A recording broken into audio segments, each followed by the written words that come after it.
In life and in preseason football as well, we've got winners and losers. That's what we're discussing on the channel today. If you missed it, the Ravens actually looked really, really good last night against the Dallas Cowboys, winning that one 31-13. They improved to 2-0 in the preseason. But this win felt a little bit better than the last one, right? Against the Colts, you came out of that game and you had a lot of negatives, not a ton of positives. It kind of felt like the script was flipped a little bit in this one. Defense looked elite. Quarterback play was a lot better. Offensive line play was a lot better. There's just a lot better things to take from it. Make sure that you guys are subscribed to the channel, okay? If you want injury news, training camp news, any kind of news to do with the Baltimore Ravens every single day, you got it right here. You found it. Subscribe and do it now. Join us and join the over 33,000 other members of the flock that we got rocking with us right here on the Ravens Rundown. Starting with my number one winner out of week 2, it's Keyon Martin. Keyon Martin was phenomenal. He was really, really good. 3 tackles, 2 of them tackles for loss, one of them a safety on like the 3rd play of the game. After the 1st play of the game, he got the tackle for loss. This guy runs like he's shot out of a cannon. He reminds me a ton of our Darius Washington, and I think he's really, really stepping into a spot and taking advantage of a role in that depth safety room, I should say. He's taking advantage of his opportunities there, and he played phenomenal tonight. Really aggressive, didn't miss tackles, didn't make mistakes. Really, really liked what I saw out of Keyon Martin. Probably the biggest winner from tonight, and I'm surprised I didn't put him, or from last night, surprised I did not put him at number 1, honestly. It's Devontez Walker. I made the post-preseason game short about him last night. He was phenomenal. 6 receptions, 61 yards, 10.2 yards a catch, 4 first downs. Cooper Rush went to him early, and he went to him often. And why wouldn't you? He just looked like he was a cut above the rest in terms of the talent that's on the field during these preseason games. And this is what makes me most excited about Devontez Walker, is the fact that, like, it's not just him getting hyped up in camp. How often do we get so hyped up about a particular player in camp, and we're so excited, and then they play other competition, they're outside of practice, and they're nothing that special? Devontez Walker's been hyped up since like mid-July, and he's living up to it. Now, he's still got to do it in a game that counts. Yes, 100%. But him doing it against other competition counts enough for me right now. Reuben Lowery, number 3.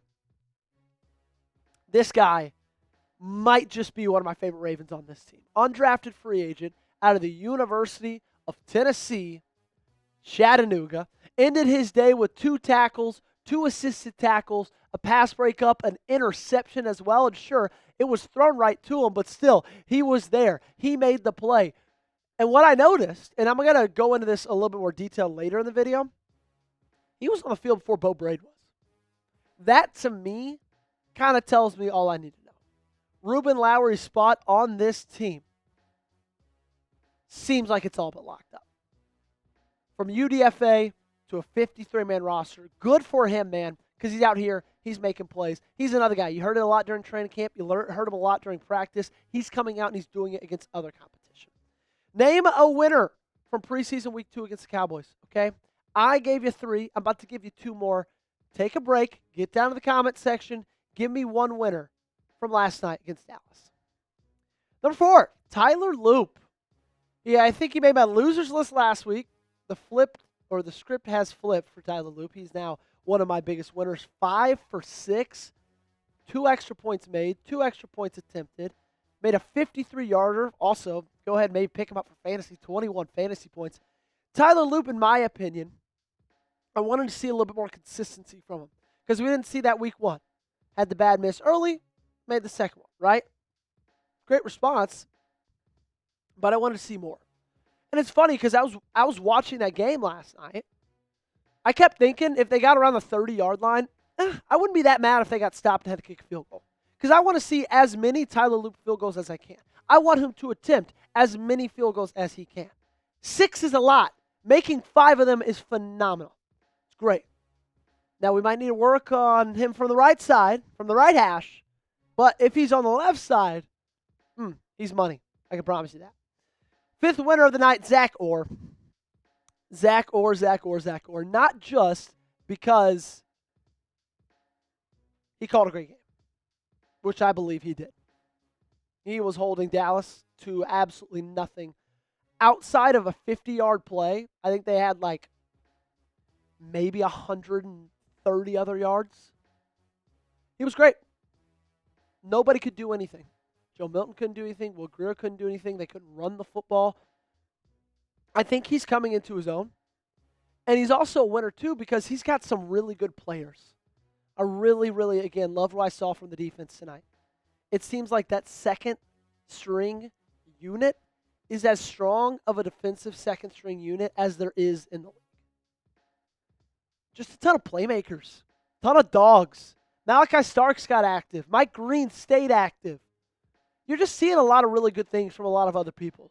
So he's a winner because he did so great tonight. Last night. He did his job. But he's also a winner because he's got a lot of people on that team that do their jobs very well as well. Do your job. Take advantage of this offer. Chatsports.com/purple hoodie. I put that link in the comments. I also put that link in the description of today's video. Made it super duper easy for you. Go ahead, get down there, chatsports.com/purple hoodie. $34 hoodie. When can you ever find that? I'll answer that for you. Never, okay? And it's not going to be there for long. I can promise you that as well. I mean, this sweatshirt's thrifted, and I paid more than $34 for it, okay? Brand new Baltimore Ravens, purple. It's comfortable. It looks great. It feels great. So support us and support the Baltimore Ravens by going to chatsports.com/purple hoodie. LeJohntay Wester is my number one loser. And again, I need to preface, if you're a loser on this list, it's not because I think you suck at football. It's not because I think you're better. It's not because I think you shouldn't be on this team. You just didn't have that great of a game. And LeJohntay Wester definitely falls in that category. Cooper Rush's first interception. LeJohntay ran a terrible route. Now, I don't think Cooper still should have thrown the ball, right? He was pretty much just looking at his first read the whole time, and Dallas was in zone. And so the corners are looking at Cooper Rush, looking at LeJohntay Wester. And so, they knew what was coming. It's not LeJohntay Wester's fault that was picked, but that was a bad route. He also had a really bad drop as well. Just didn't have his best game. And I wanted to see something from him, especially from that little flash of lightning. I'm not giving up on him. The kid's going to be a stud, okay? He's going to be great. Just had a bad game, and hopefully he's better in week 3. Devin Leary, another loser for him. I think this is his second time being on a loser in 2 weeks. Honestly, if I did all my preseason games last year, I'm pretty sure he was a loser on every single one of those as well. He's just not a good football player, plain and simple. He's not good. I am even surprised they're still trying to give him any kind of shot. I guess it's probably just to keep Cooper Rush healthy, but in my opinion, go out and see if you can find a quarterback. I don't know. Go sign Ryan Tannehill or something. Just stop giving Devin Leary shoulder pads and a helmet to wear. He's just not very good, okay? Didn't look accurate. He gets happy feet. Made some good throws every now and then, but it's very few and far between for him. Okay, so Devin Leary is one of my losers tonight. My final loser, and as much as I hate to, I got to say it, Bo Braid. I love Bo Braid. Love Bo Braid. I was the biggest Braid stan last season.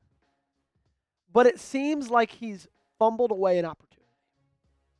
When Ardarius Washington went down,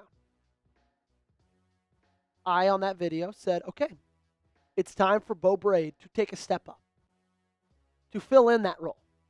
Very similar type players. That was back in May. And now we're in the middle of August. And there's undrafted free agents like Reuben Lowery who are getting to play before Bo Braid does in a preseason game. He didn't take advantage of that opportunity. It was right there for him. And he didn't take advantage of it. He's not making crazy plays. And he'll make the team, I think.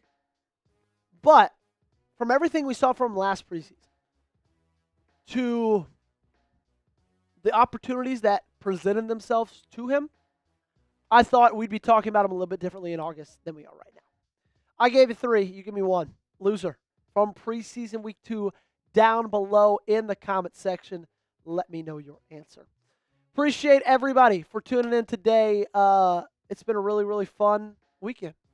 We got one more weekend of preseason, then we get to talk about real-life football that actually matters, and football where we get to watch Lamar Jackson play. Always better that way. Appreciate you guys for tuning in. Make sure you subscribe. Make sure you got me on Twitter and Instagram as well. And if you do subscribe, then that's great because we'll see you next time.